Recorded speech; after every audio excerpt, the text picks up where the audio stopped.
3, 2, 1 y acción. Que es en una isla griega, una chica que se va a casar y tiene 3 padres, o sea, tiene 3 posibles padres y los invita a la boda para descubrir quién es el padre.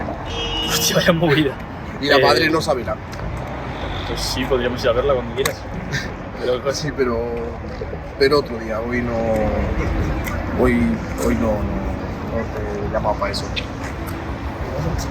Te he llamado porque... ¿Te acuerdas cuando a ti te faltaba dinero? sí, joder, claro que me acuerdo. El favorazo que me hiciste no lo voy a olvidar en mi vida. Pues necesito que me ayudes. Ok, vale, o sea, es algo económico. Sí.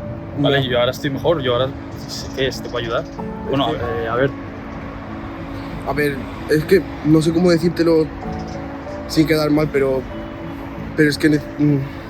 ¿cuánto necesitas? 10.000. Hostia puta. Hostia, es que son 10.000 pavos, Pero es que... Pero, es ¿para qué? ¿Quieres un negocio o algo?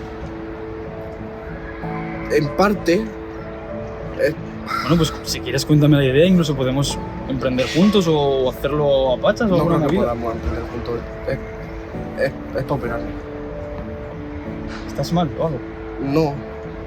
Es que no hace mucho tiempo que no me veo bien. O sea, operarte estéticamente. Sí, es que llevo mucho tiempo que no me siento bien, llevo mucho tiempo que veo a todo el mundo y me siento una mierda y No, pero ¿cómo puedes decir eso, tío?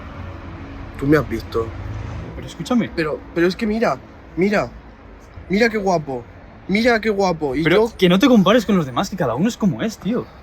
¿Tú sabes de gente que se podría comparar contigo que eres como tú? pues Es que entonces todo el mundo nos tendríamos que operar. Yo me comparo con Brad Pitt y soy un trozo de mierda.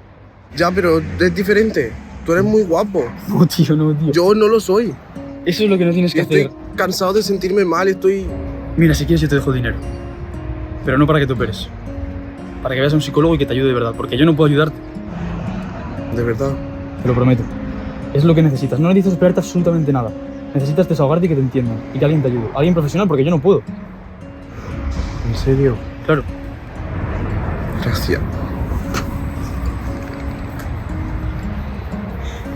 Eres una